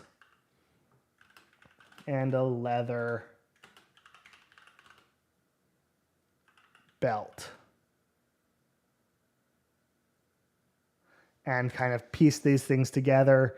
60 days isn't bad, but it's amazing how ChatGPT really just nails it. Yeah, I think kind of their approach of using their language model to be the brain behind whatever it is they're creating can help a whole lot, right? To kind of figure it out in that way and say, hey, you know what? I know at the top of this person's head, you should have this, and at the middle of this person's head, you should have this, and kind of work their way down your image like a printer and say, hey, language model, what do I need to put here? Hey, language model, what do I need to put here? And figure it out piece by piece and get everything right. It's really cool. What Midjourney has done, in some ways, is a dumber model, right? It's not able to kind of solve these problems all by themselves, but I think it's cool that this doesn't have that language model in its sort of back end, and it's just able to kind of do it all at once. And I have always loved Midjourney for how interesting and creative the images are, right? I think this really feels like the image, like the idea that ChatGPT came up with for me, but like the idea that this is supposed to be, and it feels compelling, and it's easy to connect to this Fox detective character in a way that ChatGPT and Lewis, I read your question and I'm trying to kind of answer both at the same time. If we sort of come back to ChatGPT here and sort of piece this into this and sort of describe a construction cut paper collage of a Fox detective and generate this idea on GPT-4o, it's going to like create a cool image here, and it's going to be what I said, but it's not going to be nearly as compelling as I think Midjourney's ends up being. I tend to use the word charm. It's hard to explain what I like about Midjourney's aesthetic, but Midjourney images tend to be just charming compared to what ChatGPT generates. And if you're kind of, I think I can find what I came up with or what I generated in the last stream I did with you guys. I'm just scrolling through kind of my ChatGPT things. You don't see it on the side because I don't really need every ChatGPT chat to be visible for everyone on the stream, but I am not seeing it fast enough. There's a search here. What was the first one we did? I don't know. It's too much, but it's working its way down our Fox construction paper Fox here, and it's like very technically what we asked for, but it's neat. I'm going to show my complete noob status, but is ChatGPT's new interface linked to Midjourney somehow? No, I'm just trying these two side by side. So we have kind of this to compare against Midjourney, and ChatGPT is like smart in how it generates these images. However, and maybe this isn't the perfect result because that's a pretty good answer. I just find this really feels like someone made this out of construction paper and like love went into it in a certain way that this just feels like, yes, it's a Fox Detective. I did it. And the answer or the example I often give, I have like that bear chasing a character. Obviously, it sort of started before the actual character. So it was like a remix of this character. And if you ask something like ChatGPT to have like a bear chasing a kid in the Pixar style, it's gonna do it. But the bear looks like he's running, and the kid looks like he's running, but it doesn't have the drama that a scene like this does. The Dutch angle and the idea like all pieced together to create a really cool image. And so I find that, am I more excited about GPT-4o or Midjourney version 7? I think GPT-4o is a very cool like technological leap in using language models to kind of take every step of image generation, and I think it's cool, but I don't think it's an image model. And I think that Midjourney version 7 is an actual upgrade from any image model that we've actually seen before in like creating compelling, coherent, and interesting images using the same technique. So it's like we're hitting kind of the top of our curve, I guess. Like, hey, these models have been improving and they've stopped, and Midjourney has stopped updating for a year, and suddenly they've done this again. And that's really, really exciting to me. Whereas I think ChatGPT has been like, we have a language model that does cool things. What are all the things the language model part can do better? And they can break down the process of image generation into that. And this is sort of the plane, or this is sort of the solution here of like, okay, let's kind of piece these things back. Free range pixels. I've been having trouble getting Midjourney version 7 to create hands and faces that are not nightmare fuel. Have you been seeing that? Or have you been, or do you have a solution? And sorry if you've already covered this. We haven't really talked too much about it. I haven't experienced it much on the non-draft mode. So if you have draft mode on, I think we see the kind of messes a lot. And I think the example I gave wasn't actually a hand, but it was these scissors here of on draft mode, we got a big mess. And then when we actually like took that and in like if you have a draft, you can see enhance here now, and taking the enhanced or sort of the full resolution version of V7, we get really high quality scissors even sort of backed up into the image. And most of the time what I've been seeing on version 7 is that it's better than ever before on the distance, like it can handle being farther away and keeping things pretty high quality. Even draft mode kind of handled this pretty well. Did it rewrite this prompt for me? That's nice. Thanks, draft mode. But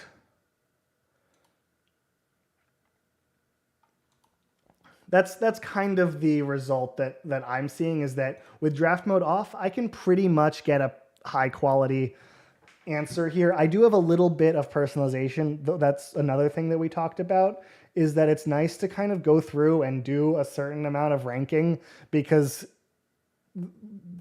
version 7 is the first model that is personalization is on by default. And I think it helps a lot. Is people have different aesthetic goals and certain things they like or don't like. I'm hitting my arrow keys. I should really click on them if I'm rating things in front of you. But basically you pick from pairs of images which one you like more. I tend to like colorful and bright and high quality, high resolution photography images, or like well painted and interesting ones. I try to pick things that I think are impressive and cool showcases of what version 7 is able to do. And I've done like 400 now, including before it actually came out, which is when I did most of them, just because I wanted to see what they ended up looking like and how they ended up being. And I sort of go through and pick what seems to be my favorite in this, and doing it enough times to kind of get the best result out of the pairs of two. You can skip if you don't like either of them ever. And it helps kind of like, okay, that's actually a cool idea. We haven't tested this, of kind of the hey, let's do a photo of a TV screen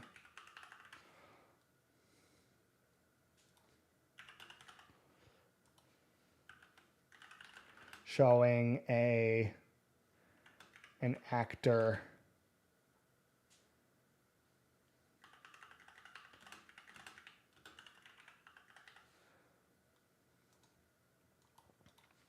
I'll do basically what they had there. Let's do it here and generate again in a square. But to kind of see the TV screen and piece things together is cool. And I really just want to see the screen lines.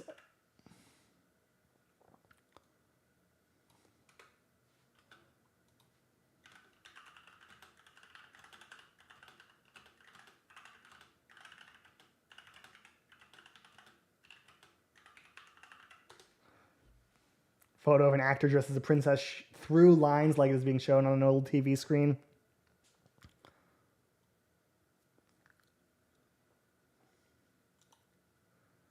I wonder if I need to rate more images. I'm getting like 70% mangled faces and hands in my prompts. This is in normal mode, not draft. Wild. Yeah, I see that almost never. I found like the prompts written by their voice are not perfect, and sometimes you end up with like messes. But even a very simple prompt like, hey, this is a portrait of a man with a tattoo on his arm. And even with personalization off, I do think it hurts, right? Like it doesn't help to kind of have personalization off. And I should actually show hands in here to kind of prove that to you. But if we turn this off and generate this again, I find that I still mostly get pretty good results with kind of even starting with straightforward ideas that don't have kind of well defined, well figured out prompts. But I'm curious how many you have rated or sort of what kind of prompts don't work for you. If you could share them, we could see if we can kind of troubleshoot that together and come up with an answer, because it's interesting. Like even without anything here, I'm getting pretty normal, pretty high quality faces out of prompts like this on version 7. So I'm not sure exactly what might be going wrong with yours.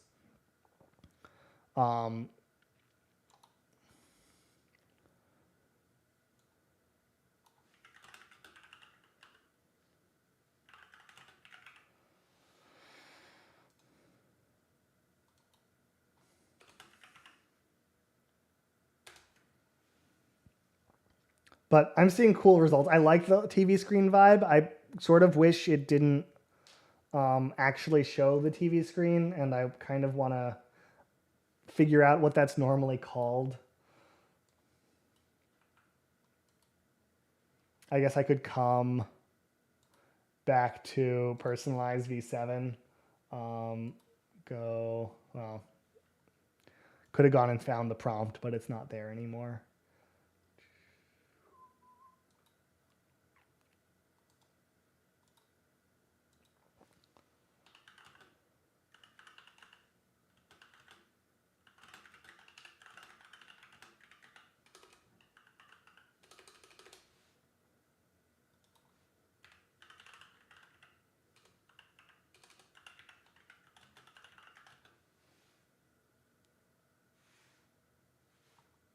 Happy to try that, Lewis. Let me see. Lewis says, speaking of TV, I recently played around with the theme of an old ornate TV showing a black and white Western film with an old-fashioned glass popcorn machine built in. Happy to see what it comes up with for that prompt.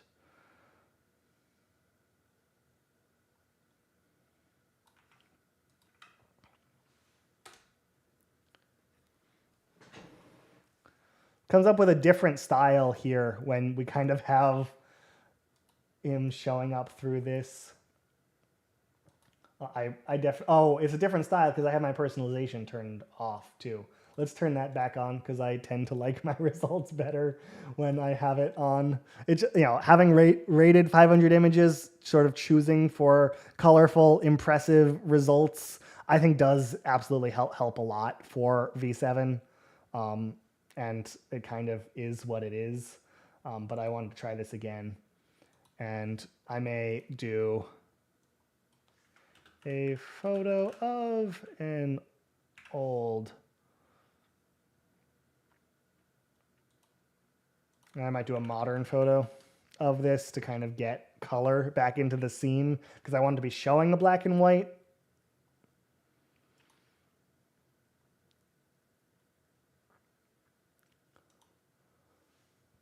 Try a 1950s television set?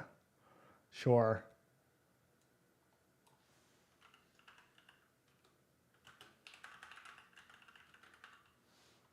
Television set. There we go.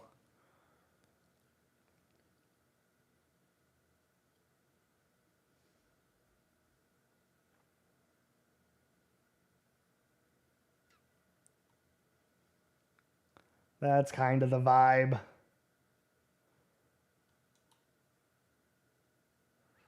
That's the object we wanted to invent, right, Lewis? Or maybe these did exist. It seems very realistic in this moment. I'm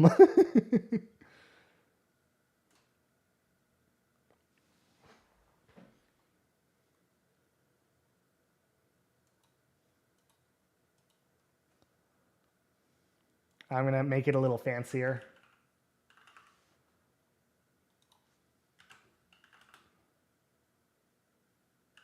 Photo takes place in a mansion.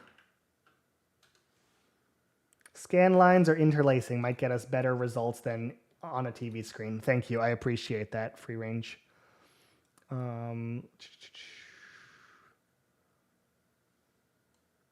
might say both, interlacing, scan lines. And I'll just do like 1980s footage. Something like that to kind of give the effect that I'm after. You can watch your movies while making your own popcorn. Incredible. I might generate this one again, but take this as an image prompt.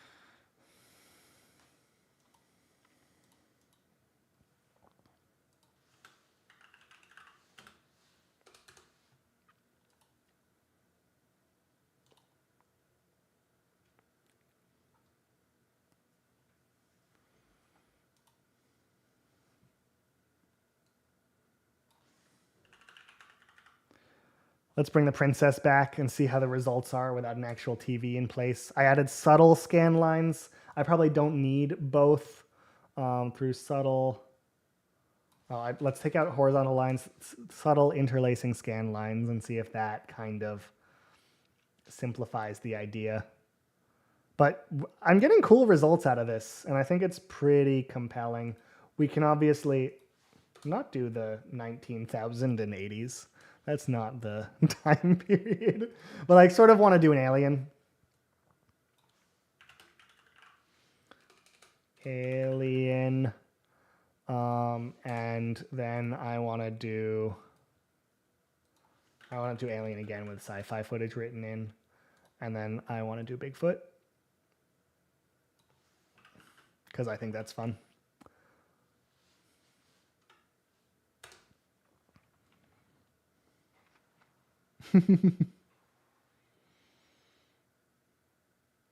She looks very vampire-y.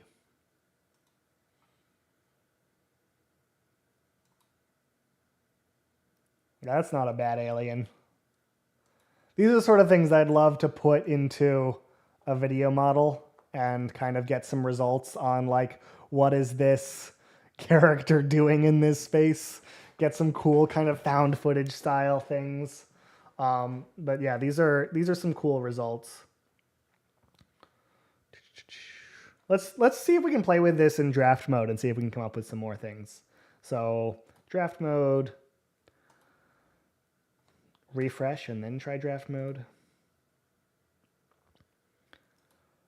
Can we get a photo dressed as an alien seen through these subtle interlacing scan lines, like it's 1980s sci-fi footage?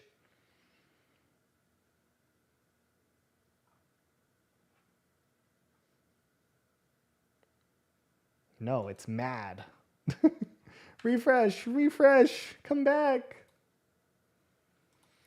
Could you get a photo of an actor dressed as an alien that's seen through these subtle interlacing scan lines like it's 1980s sci-fi footage?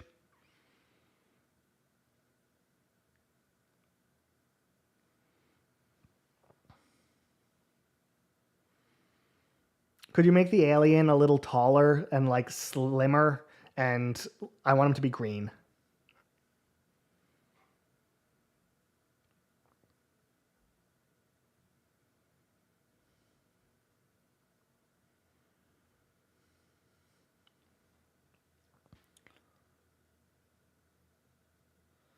Stop doing a variation. I want a fresh new image of a green alien with big eyes in this style.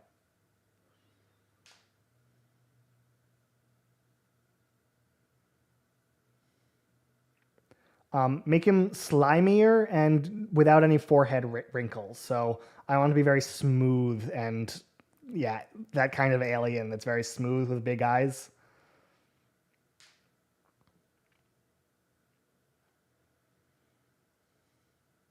Could you have him wearing a hazmat suit and zoom out a little bit?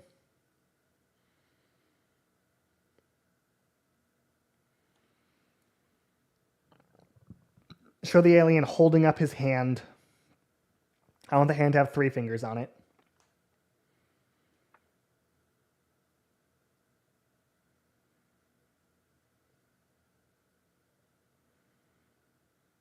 All right, do 2 fingers and a thumb.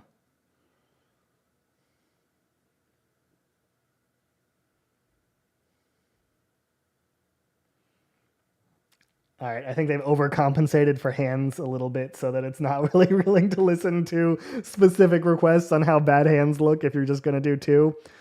Portrait aspect ratio, maybe. That could help. I'll turn off draft mode. Obviously, I think that if I enhanced one of these, I might actually get 3 fingers. I think draft mode is like going a little too fast. But yeah, portrait aspect mode may also handle this kind of prompt.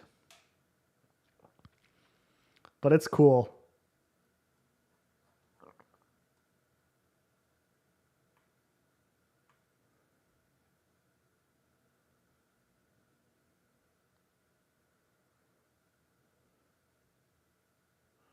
It's gotten too good at hands, and I think it's overcompensated for bad hands, and I'm not really mad about it. I think it's fair that it sort of goes for 5 fingers and not really willing to kind of do it this way. I'm sure if I said claws instead of fingers,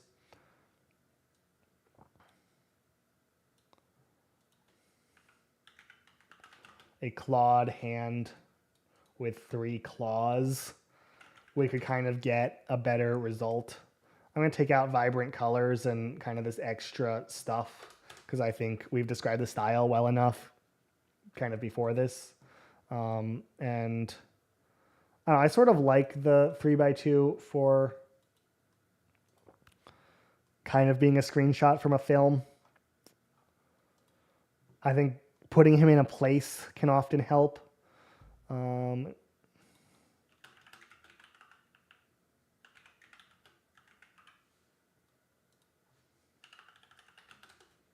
Have him wear a yellow hazmat suit, which I think this is a good answer for that. But even with claws, it didn't do perfectly. It's still cool, though. These are fun to play with, and I love how fast it is.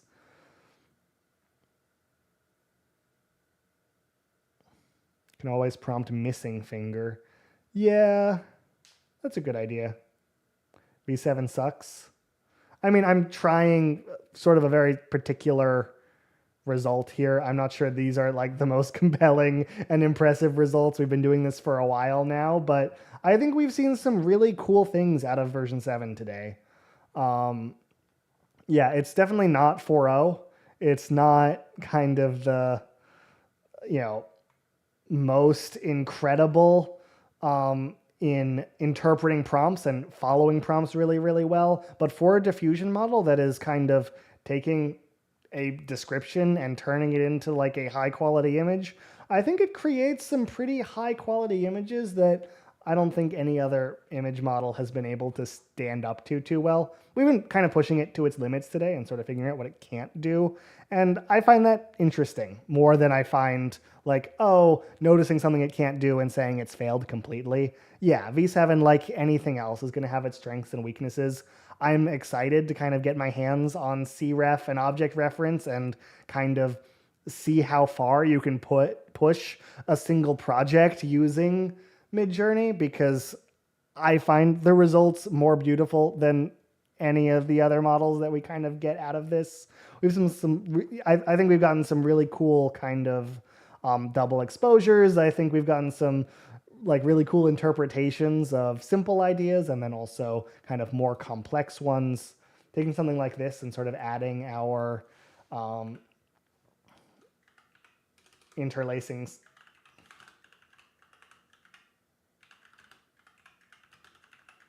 subtle interlacing scan lines could get kind of a cool result. Sorry, I scrolled up and kept going, but we're sort of in the UFO theme at the moment.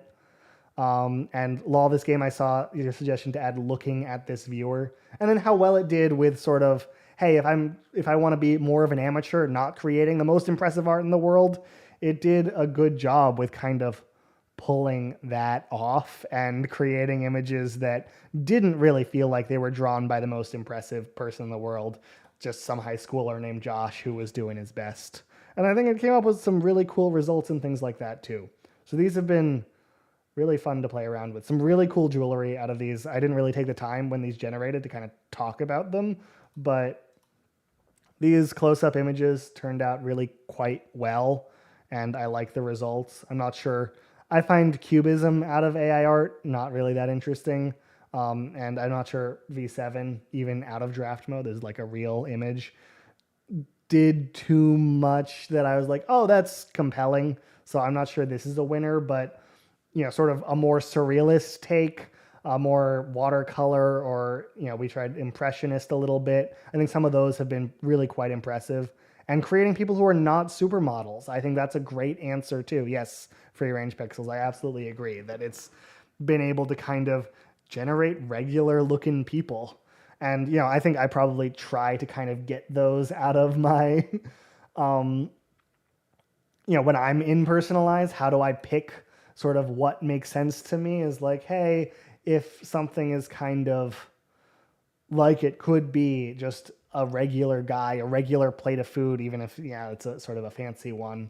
And I think I don't find myself liking things that are too supermodel-y and would rather kind of seeing the intricacies of like paint lines and having things break and fade away.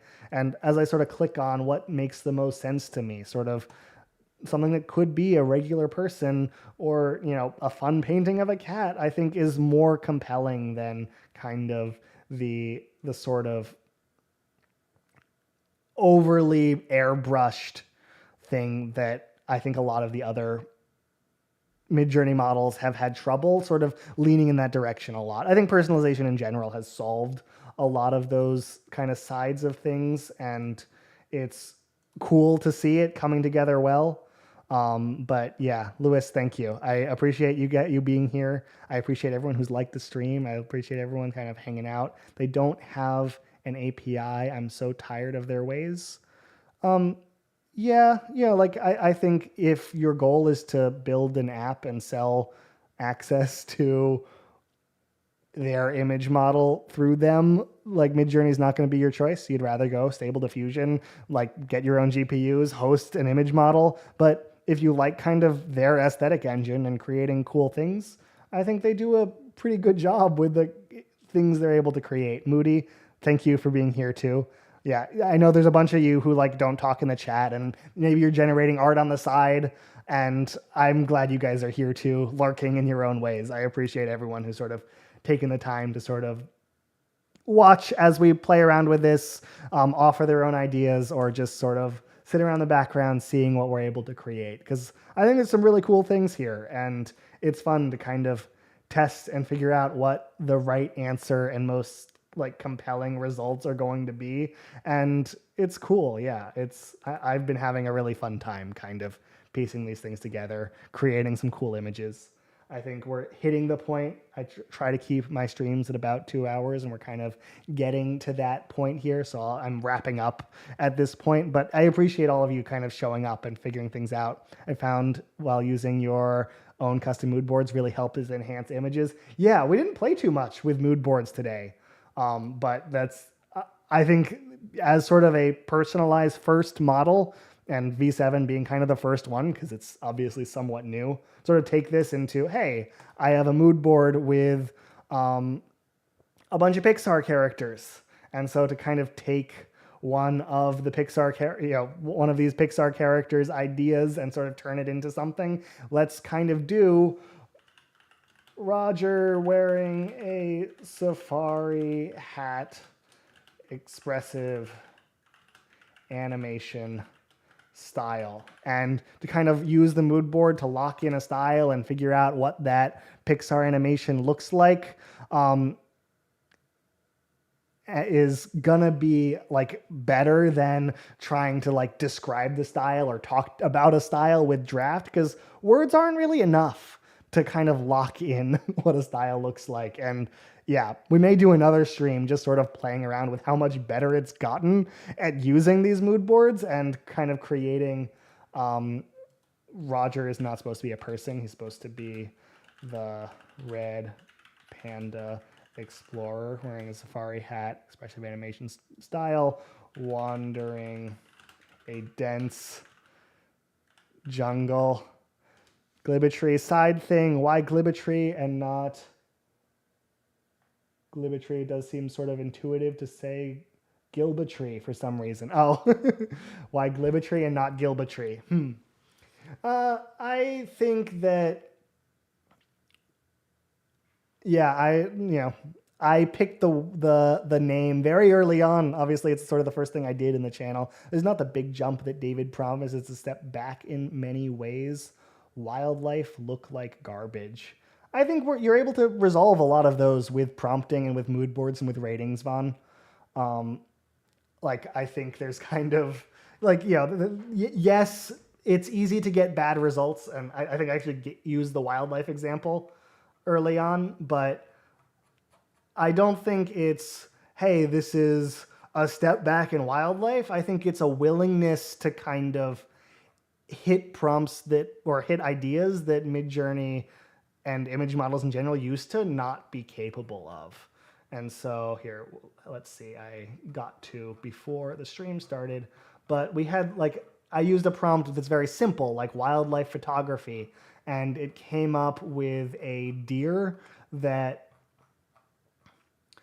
was just nature photography, and came up with a deer that really was like, why is this the photo? This looks a little lame. Obviously, it's without a personalize on. It's not a very complicated prompt, and just sort of came up with this. But if you look at this photograph, it's kind of impressive in its own way. The way the fog is in this scene, how high quality the spruce trees ended up being, as far as like how sort of the spruce pine or the needles look on the branches and the leaves coming out, whether they're ferns or whatnot in the grasses, but they kind of have a solution here. But yeah, so sorry. I do have an answer, but it's a little complex, and so I want to do justice to it and talk about it on here. No problem. Whereas V6 was able to kind of like, oh, nature photography, deer in the woods, and just come up with that in one go, right? Without complicated prompt, without a mood board, without sort of setting it up. And so you're like fighting with that when you're coming up with something like this. And V7 can take that sort of thing, use this as an image prompt, and get some pretty compelling deer in their own way too, right? Like this nature shot is cool. It looks a lot like an actual deer in this situation, and I think it's more photorealistic than what you get out of V7. But yeah, it's a good, like, I don't know, I see these and it feels like a more compelling and less painted photograph. Is like, oh, someone went out in the woods and took a picture of a deer, and this is what came out of it. And it takes a little bit of those things. It takes the profile, it takes a well-described prompt, whether it comes from text or an image that you've uploaded, and it's challenging to kind of get it right. But I think there's a lot of power here, and I'm excited as they add more tools to allow us to unlock that power, right? Jeremy, you mentioned why they didn't do a good job on character consistency.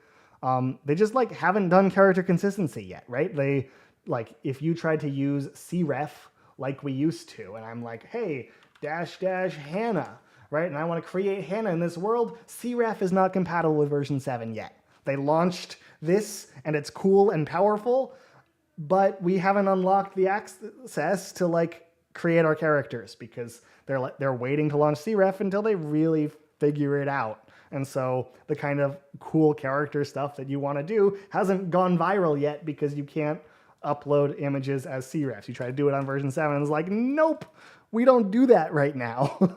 And when that does come out, and they're saying in the next 60 days, we will start to be able to do some of those more things. And, you know, I think having some more mood boards, having some more ways to play around with it and access kind of the greatest things out of this model, we just haven't figured it out yet. They got to let us get our hands on it early.